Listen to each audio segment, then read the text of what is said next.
Hello students. Welcome to the chapter related to concepts of care for patients with conditions related to the central nervous system, the brain. This is the part talking to the brain, and we are going to study today Parkinson's and migraines. Okay, this is a long chapter, but we have to go through this.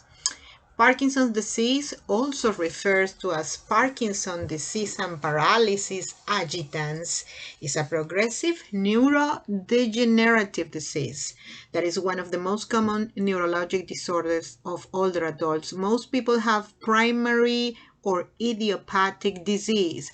A few patients have secondary Parkinsonian symptoms from conditions such as brain tumors and certain antipsychotic drugs. So the pathophysiology is a debilitating disease, yes, affecting mobility, and is characterized by four cardinal symptoms. Number one, tremor. Two, muscle rigidity. Three, bradykinesia or akinesia, which means a slow movement or no movement. And let's review. Brady means slow, like bradycardia, right? Slow movement. Or akinesia, A relates to no movement. And postural instability. Changes in cognition, including dementia and psychosis, can occur in some patients with late disease, Parkinson disease, which we are going to call PD from now on. And that is good to know. We need to know the four cardinal symptoms, okay? Now, normally, motor activity occurs as a result of integrating the actions of the cerebral cortex, basal ganglia, and cerebellum. But in order to understand much better this disease, I'm going to invite you to see and to watch this video, because nothing is better than a video to learn. Okay, here we go. Parkinson disease.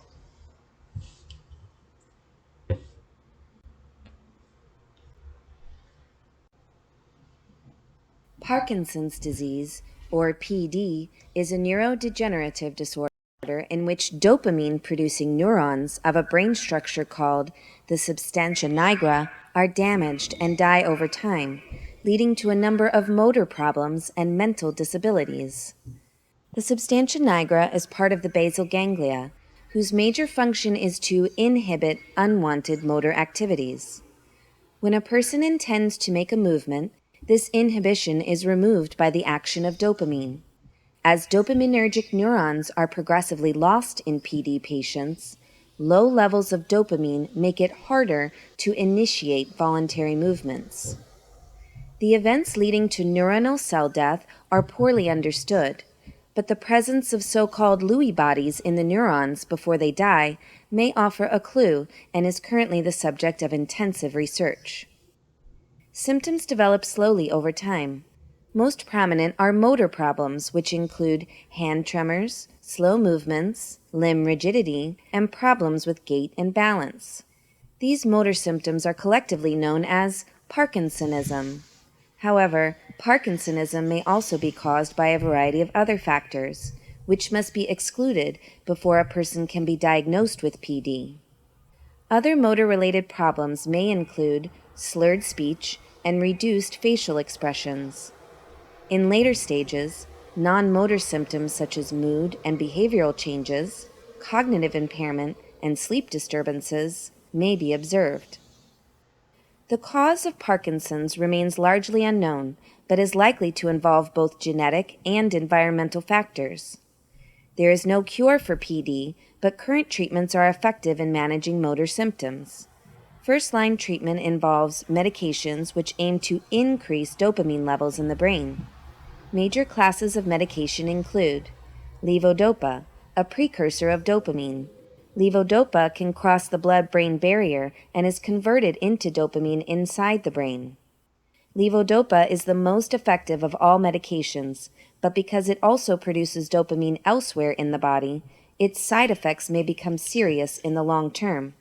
For this reason, levodopa is always administered together with some other drugs that inhibit its action outside the brain. Dopamine agonists. substances that bind to dopamine receptors and mimic the action of dopamine. Another class of drugs includes inhibitors of enzymes that break down dopamine. For people who do not respond to medications, surgery may be recommended. The most commonly performed procedure, deep brain stimulation, involves the implantation of a device called a neurostimulator, which sends electrical impulses to specific parts of the brain. By doing so, the device controls brain activities to relieve symptoms. Thank you so much. This was a great video. It's basically reviewing the whole chapter in a few words. So we know then that the disease starts in the substantia nigra. The neurons over there are gonna die. The neurons that creates dopamine. So this is different from Alzheimer's. That's why I put you the video, you understand. Alzheimer's, the problem is in the synapses, right? And the distraction of acetylcholine by some enzymes. In this case, the problem starts in the brain in an area called substantia nigra, in which the neurons are dying, the neurons that creates dopamine are dying, okay? And this is going to be evidenced by the presence of the Lewis body, okay? So the amount of dopamine is going to be reduced because the neurons are dying, and there are genetic and environmental factors. Okay, so if you have problem understanding what is the substantia nigra, I want you to see and also to watch this video here. Okay, let me see if I can get access to this. Oh, here we go. And this is very important because you need to master these concepts in order to understand how the provider is going to treat the disease.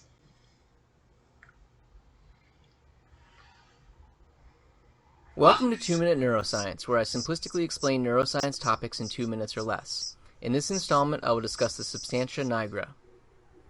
The substantia nigra is a structure found in the brainstem that looks like a dark streak in unstained brain tissue. Its appearance is where it gets its name, as substantia nigra is Latin for black substance. Let me stop the video here. Remember, substantia nigra is on the brain stem. That is the connection between the brain and the spinal cord. Think about exactly where this substantia nigra is. There are 2 substantiae nigri, one on each side of the midline of the midbrain. The substantia nigra is actually made up of 2 distinct regions, the substantia nigra pars compacta and the substantia nigra pars reticulata.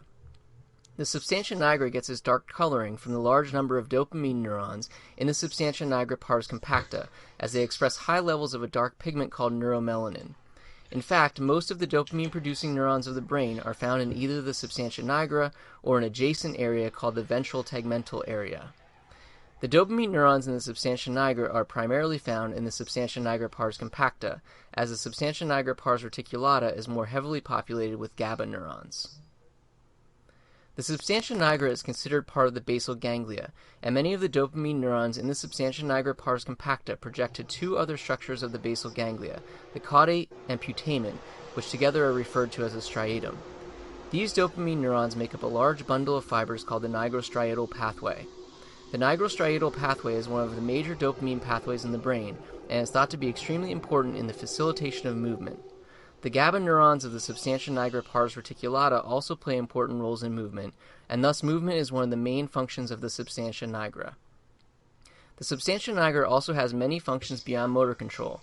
However, the role for the substantia nigra in movement is particularly emphasized when we observe the symptoms of Parkinson's disease, a neurodegenerative disorder that involves the death of dopamine neurons in the substantia nigra. Individuals suffering from Parkinson's disease display severe movement-related deficits. Thank you so much. This was a lot of information. Information is never too much. It's good to know, okay? Okay, so basically we understand so far right now what is the origin of the disease. Although the exact cause of PD is not known, it is probably the result of environmental and genetic factors. Check, we know that. Exposure to pesticides, herbicides, and industrial chemicals and metals are being older than 40 years and known risk factors for the development. Check, we know that. Primary Parkinson disease often has a familial tendency. Well, there are genetic factors, right? So the disease is associated with a variety of mitochondrial DNA variations that often involve deletions in the genetic sequences that are used in central nervous system. Mitochondria, the energy powerhouse of the cells. Mitochondria is so important. I would like to have a full lecture for you guys about this in functional medicine. This is our main main subject of study. If we have a healthy mitochondria, many people will be healthy. Lack of chronic conditions. Okay, but someday, whenever I have a little bit more time, and you too. These variations ultimately cause destruction of neurons that produce dopamine in the substantia nigra. Check, we know that. Key features, stages of Parkinson disease. Stage 1, initial stage, hand and arm trembling, unilateral limb involvement. Stage 2, bilateral limb involvement. Okay, stage 1, one limb involvement. Stage 2, two bilateral limb involvement. Mask-like face, a slow shuffling gait. Stage 3, moderate disease, postural instability. Stage 4, akinesia, means no movement, rigidity. Stage 5, complete ADL dependence. Akinesia video, the inability to perform clinical perceivable movement. It can present as delayed response, freezing, blah, blah, blah. Let's watch this video really fast. I am selecting videos, short videos for you to understand. So let's watch this one.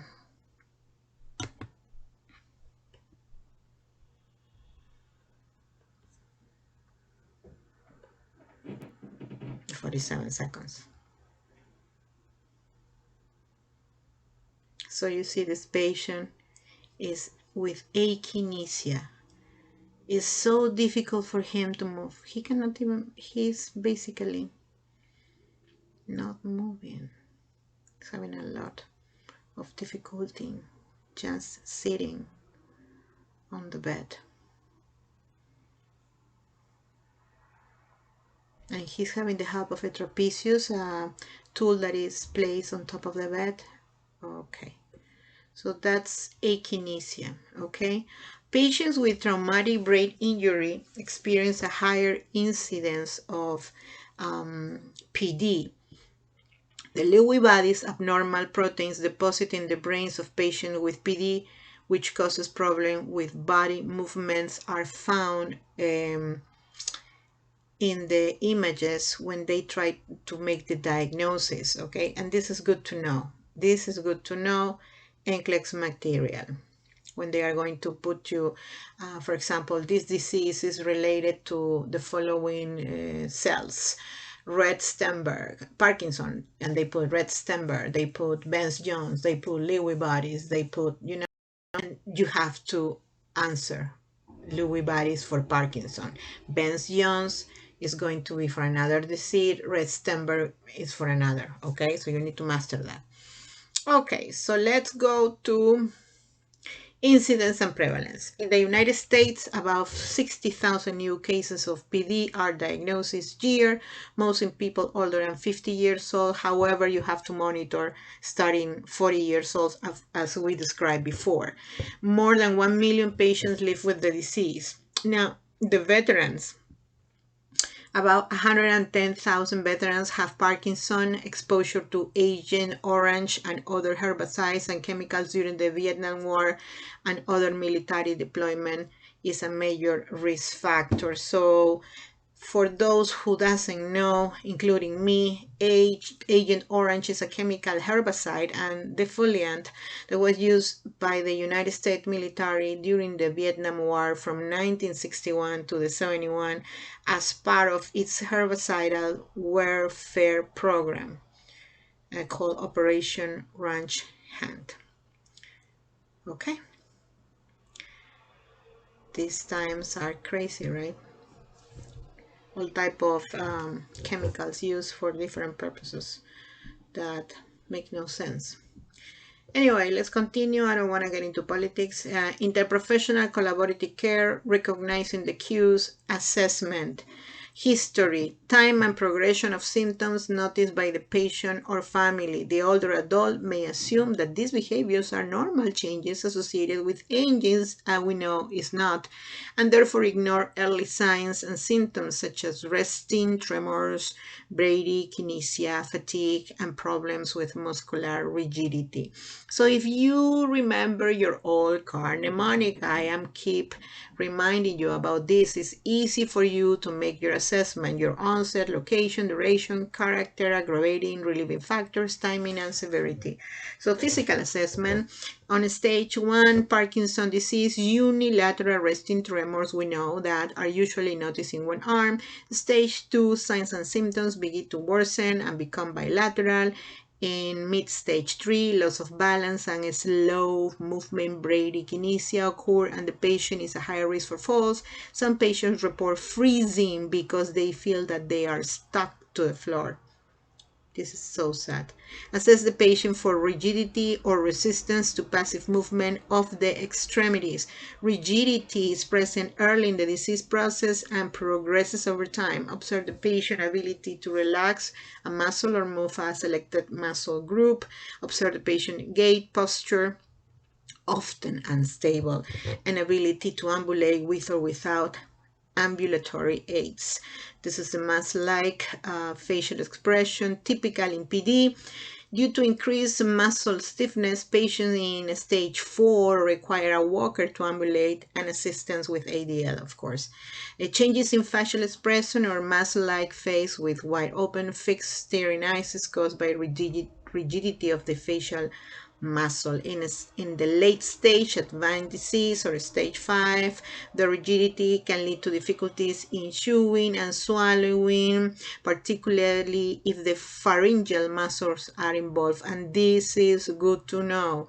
Be careful with patients having difficulties in chewing and swallowing. As a result, the patient may have inadequate nutrition. Uncontrolled drooling may occur. Some patients develop dementia later as the disease progresses and can experience psychotic events such as delirium, delusions, paranoia, and hallucination.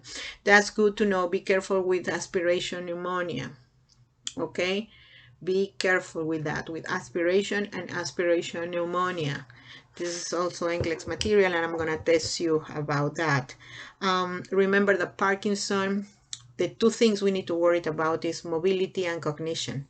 Mobility and cognition.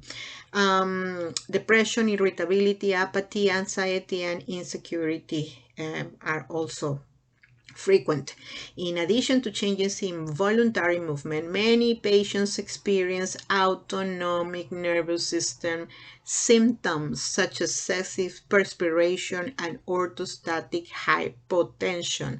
So autonomic nervous systems are usually the movement that we cannot control. They are automatic. So like the heart rate, the blood pressure, in this case is presenting as excessive perspiration and orthostatic hypotension. What is in here? We have a video. Let's watch this video.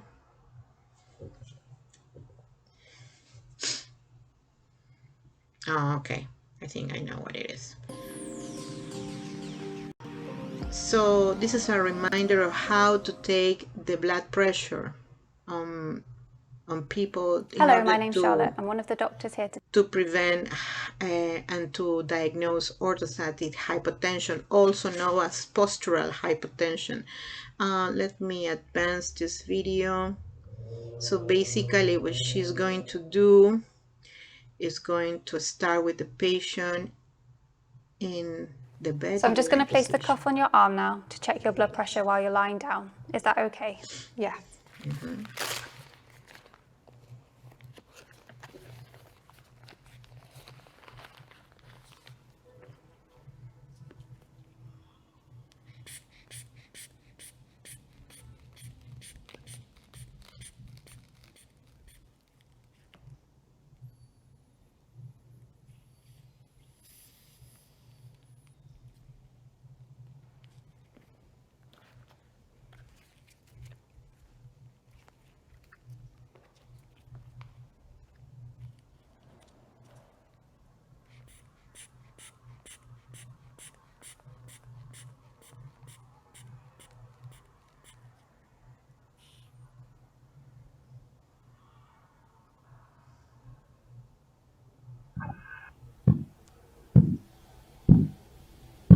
So basically, for advanced nurses or nurse practitioners, sometimes you don't even need to use the stethoscope. Just by looking at this screen, you can see the needle is fluctuating, so you can easily identify. If you'd now like to stand up slowly off the bed for me, please. Remember, if you feel dizzy or blood lightheaded pressure. at any point, just let me know. The systolic Okay. and the diastolic. How are This you is for feeling? advanced I feel nurses, fine. okay? Great. So we'll recheck your blood pressure now while you're standing Now up. the patient is standing and she is monitoring again, the blood pressure, and after a certain amount of minutes, she's going to take the blood pressure again to measure the orthostatic hypotension or postural hypotension. This is done on patients that have spent a lot of time in the hospital lying in bed, right? So it's very important that you monitor this. I want to say something. It's not only, okay, be careful when you discharge a patient that have spent a lot of time in bed. Okay, so the doctor give you the order, nurse, this is the order for this patient to be discharged. You are going to monitor the pressure, the blood pressure, and then you believe the patient is okay, all the readings are okay, and then you are leaving the patient in the room and you go and prepare your documentation for discharge. In that moment, even after you already checked the blood pressure, he can have an episode of orthostatic hypotension. So you need to be monitoring the patient very closely. Let me tell you even further. There are some patients that they already left the hospital. They are at home. They are, for example, using the toilet for a bowel movement, and they are start calling you, help, help. He feels that he's gonna faint. The orthostatic hypotension event can occur at home even after discharge. Okay, that's something that you need to tell the family or even the patient. Okay. May speak very softly, slur or repeat their words, hesitate before speaking, or exhibiting a rapid speech pattern. These are changes related to a speech pattern. Bowel and bladder problems are commonly seen in PD as a result of malfunction of the autonomic nervous system, which regulates the small muscle activity. Urinary incontinence or difficulty urinating, constipation can occur because of a slow motility of the GI tract, and this motility of the GI tract is regulated also by the autonomic nervous system. It's something we cannot, is automatic. Lack of adequate nutrition and fluid intake or impaired mobility. Let's continue. Laboratory and imaging assessment. The diagnosis of PD is made based on clinical findings after other neurologic diseases have been eliminated as possibilities. Analysis of the CFS, CSC, cerebrospinal fluid may show decreasing dopamine levels. single proton, the PET scan SPECT that we analyzed and explained in previous videos, also help to rule out other CNS health problems. SPECT can also reveal a loss of dopamine producing neurons. So the SPECT is going to see the substantia nigra area. Diffusion weighted imaging is a type of MRI that can differentiate PD from other type of neurodegenerative disorders. A newer imaging test called dopamine transported scan may be performed via SPECT to confirm abnormalities in dopamine transmission. So the two most important facts are mobility and cognition. The priority for care of patients who have PD is to maintain mobility and ADL independence for as long as possible. Yes, because this disease is going to progress no matter what. Non-surgical management includes drug therapy, exercise programs, and physical therapy, and interprofessional collaboration to promote mobility and self-care to prevent falls. So we're going to have the speech pathology involved here, the nutritional therapies, the physical therapists, the neurology, the provider, the nurses. It's a collaborative team that is going to take care of this patient. Drugs are prescribed to treat the symptoms for PD with the purpose of increasing the patient mobility and self-care abilities. An equally important desired outcome is that drugs used for the disease have minimal long-term side effects. So this is the most important thing, nurses, we need to monitor. We need to know our pharmacology, because you want to be observing what side effects these drugs are having and compare these side effects with the chronic conditions of the patient. Okay, we are going to get deep into this. Healthcare provider adjusts the dosage or changes therapy as the patient confirms the condition requires. Teach the patient and family how to monitor for and report adverse effects of drug therapy. So in Parkinson's disease, everybody needs to be monitoring. Nurses, family members, the patient itself, everybody, because of the side effects of the drugs. I'm not gonna get tired reminding you this over and over. Check for side effects of medications in Parkinson. Dopamine agonists mimic dopamine by stimulating dopamine receptors in the brain. They are typically the most effective during the first 3 to 5 years of use. They are effective during the first 3 to 5 years of use. Dopamine agonists. Dopamine, I remember this like dopamine go. Dopamine go is like I'm going to mimic the effect, right, of the dopamine, stimulating dopamine receptors. Go, dopamine go. Okay, agonists. The benefit of these agents is fewer incidents of dyskinesias, problems with movement, and wearing off phenomenon, loss of response to the drug when compared with other drugs. But remember, only the 3 to 5 years of use.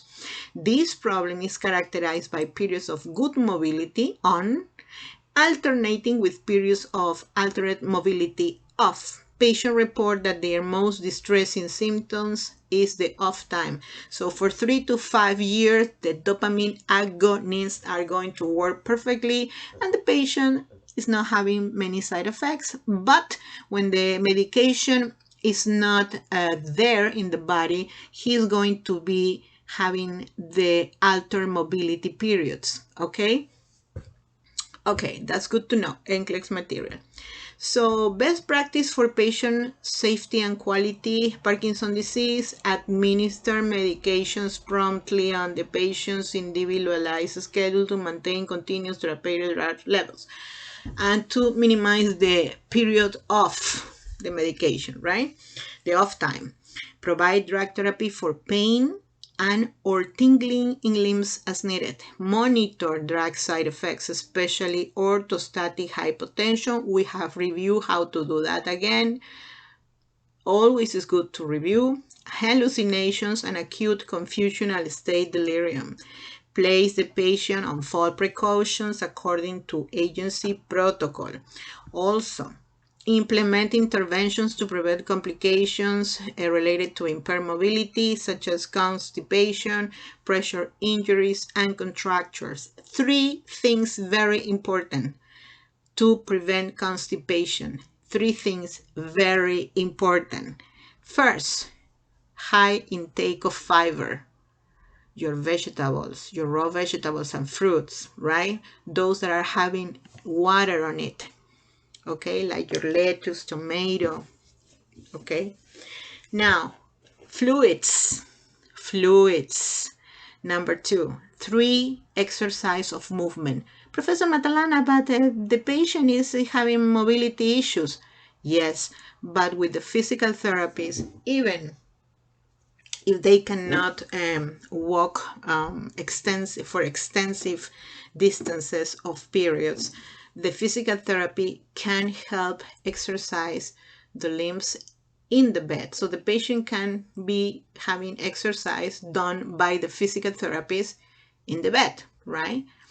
Flexion, extension, you can help the patient doing that. So these 3 factors are going to prevent constipation.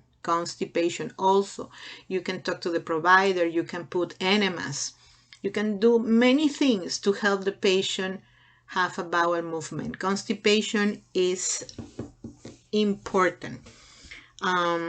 Okay, I highlighted the most important, right? You can go over them. Teach the patient to speak slow and clearly. Monitor the patient's ability to eat and swallow. Monitor actual food and fluid intake. Be careful with aspiration and aspiration pneumonia. They are not 100% able to swallow. The food can go to the other tract and can cause pneumonia. Assess for depression, anxiety, and impaired cognition. Okay, examples of dopamine agonists are apomorphine. These are the agonists that works 3 to 5 years. Pramipexole, ropinirole, which is very common, ropinirole. Another drug in this class, ritigotine, is available as a continuous transdermal patch to maintain a consistent level of dopamine. Safety, and this is good to know, NCLEX material. Dopamine agonists are associated with adverse events such as orthostatic postural hypotension, hallucination, sleepiness, and drowsiness, which can be mistaken for signs and symptoms of Parkinson's disease. Remind patients to avoid operating heavy machines or driving if they have any of these symptoms. Teach them to change room, to change from a lying or sitting position to standing by moving slowly. Slowly is the key here, slow. The primary healthcare provider should not prescribe drugs in this class to older adults because of their severe adverse drug effects, okay? So no dopamine agonists for older adults. Almost all patients are on levodopa or a combination levodopa-carbidopa drug at some point in their disease. Both an immediate release and a controlled release form in different doses are available. Okay, so now long-term use of levodopa preparations can lead to dyskinesia, inability to perform voluntary movements, because some medications goes from the brain all the way to the spine, as we saw in the video. Okay, this is the case of levodopa. The effects extends to the spine. Teach the patient and family to give the drug before meals to increase absorption and transport across the blood-brain barrier. That's why I put you the video of the blood-brain barrier. We need to be familiarized with that. Keep in mind that long-term use of levodopa preparations can cause the same adverse effects of dopamine agonists, including orthostatic hypotension and psychotic episodes. This is good to know, NCLEX material. The medications catechol-methyltransferases COMT are enzymes that inactivate dopamine. Therefore, COMT inhibitors block this enzyme activity, thus prolonging the action of levodopa. One example is entacapone, which is often used in combination with levodopa. Monoamine oxidase type B inhibitors, the MAOI, and this is the one that I want you to focus, are most popular for use in patients with early or mild symptoms of PD. The MAOI-B drugs work by slowing the main type of monoamine oxidase in the brain, increasing dopamine concentration and helping reduce the signs and symptoms of PD. So this medication increase the dopamine concentrations, the amount. They may also protect neurons in the brain. Non-selective MAOI should not be taken within 2 weeks of inhaled levodopa. And here, safety. Teach patient taking the MAOIs about the need to avoid food, beverage, and drugs that contain tyramine, including cheese and aged, smoked or cured foods and sausages. So basically, my suggestion here is to start everybody, no matter if you have Parkinson, everybody, we should stop the consumption of smoked or cured foods and sausages. I'm going farther. Do not consume anything that comes in cans or packages, anything with labels, okay? Because they are having high concentrates of nitrates, which are really bad and they are carcinogenic.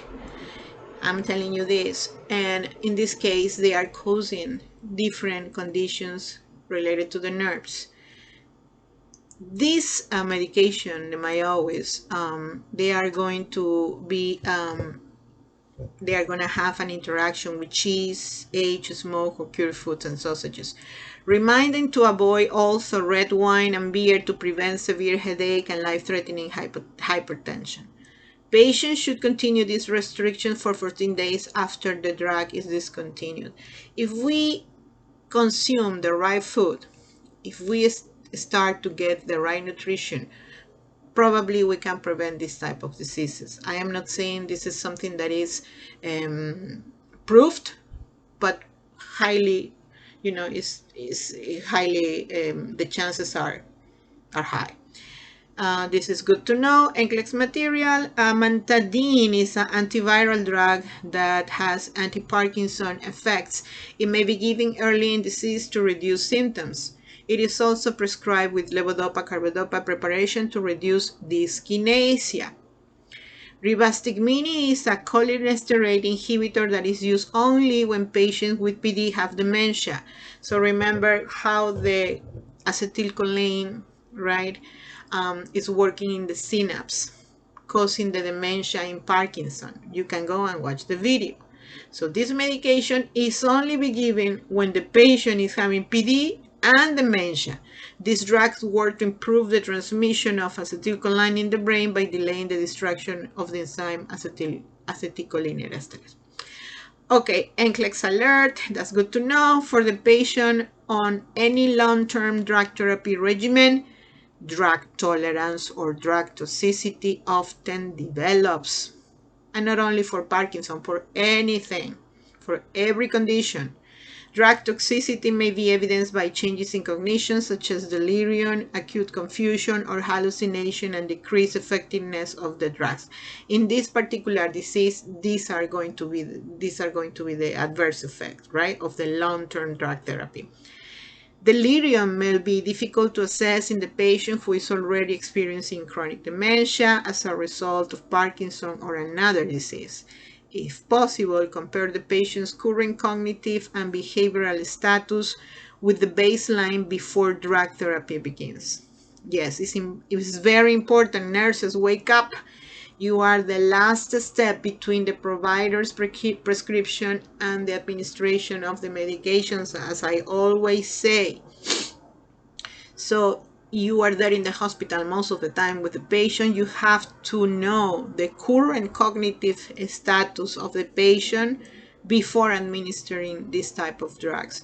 When drug tolerance is reached, the drug's effect do not last as long as previously, because there is toxicity, right?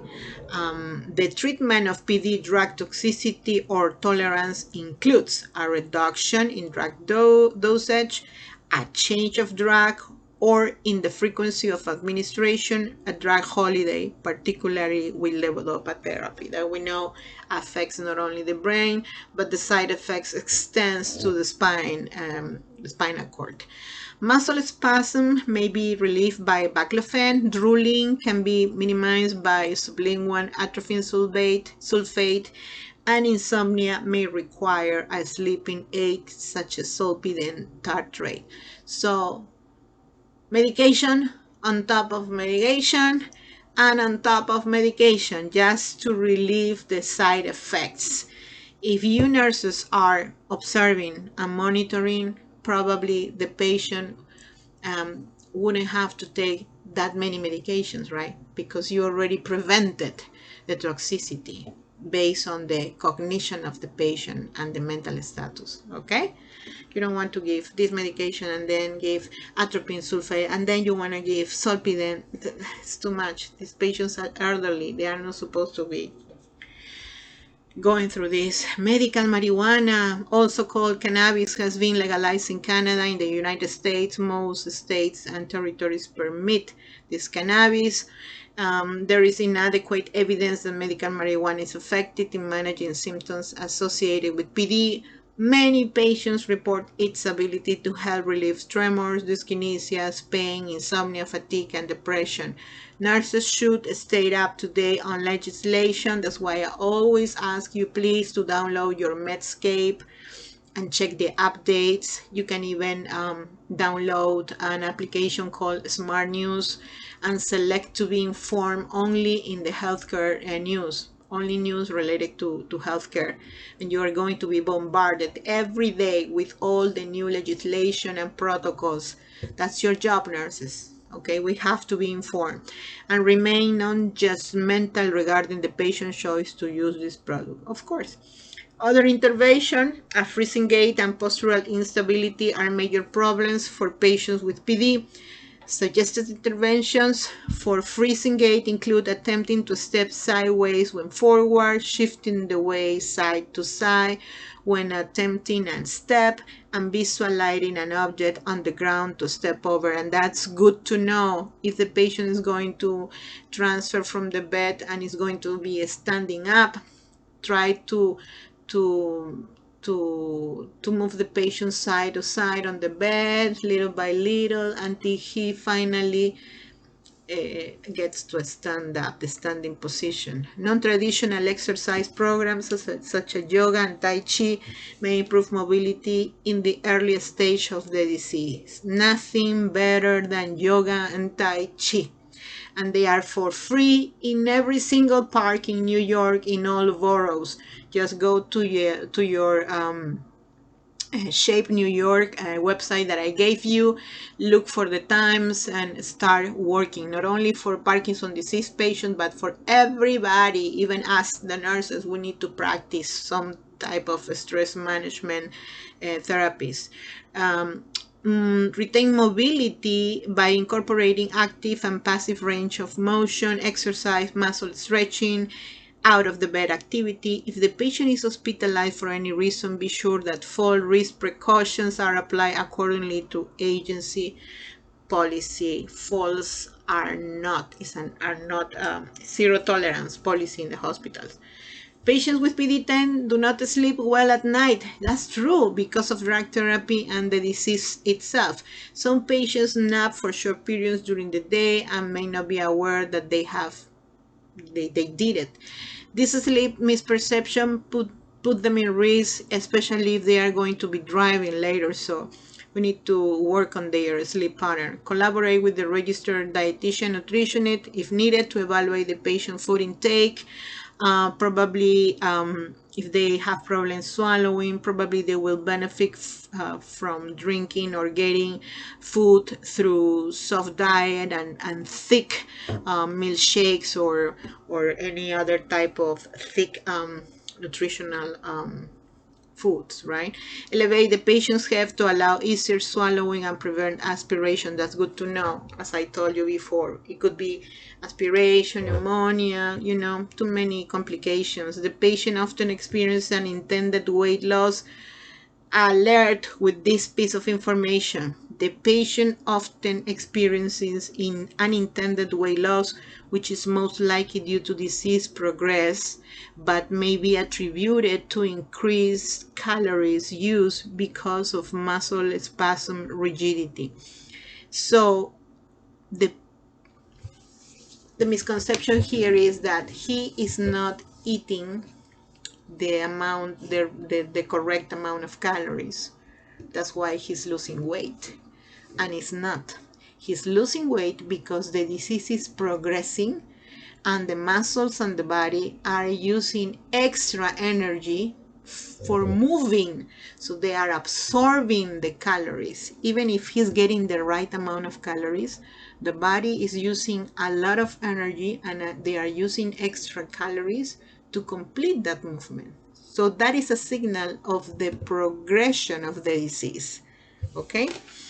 Teach the family the importance of reducing environmental noise to increase the listening ability.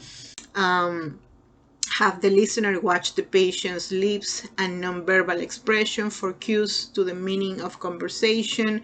Remind the patient to organize thoughts before speaking and use facial expression and gesture if possible to assist in communication. Question. So the nurse is preparing to teach a client who is being prescribed ropinirole for Parkinson disease. Which of the following statements would the nurse include when teaching the client and family? Move slowly when changing positions from sitting to standing. That's the answer. This drug causes sleepiness, so don't drive or operate machinery. And have some take your blood pressure every day because this can cause orthostatic hypotension. So this is a dopamine agonist. Okay? Those are, this one, for example, do not eat cheese, wine. No, this is not related to dopamine agonist. This is related to the MAUI. Okay? So do your homework, go back, review the drugs, and complete this. Surgical management, there are two types. One is the stereostatic pallidotomy. There is a video here that I would highly, let me watch. Let me put the video for you. Let me play the video for you guys. It's like 40 seconds, I think. Is the stereostatic pallidotomy. So these are patients with PD in very advanced stages. Look at this patient.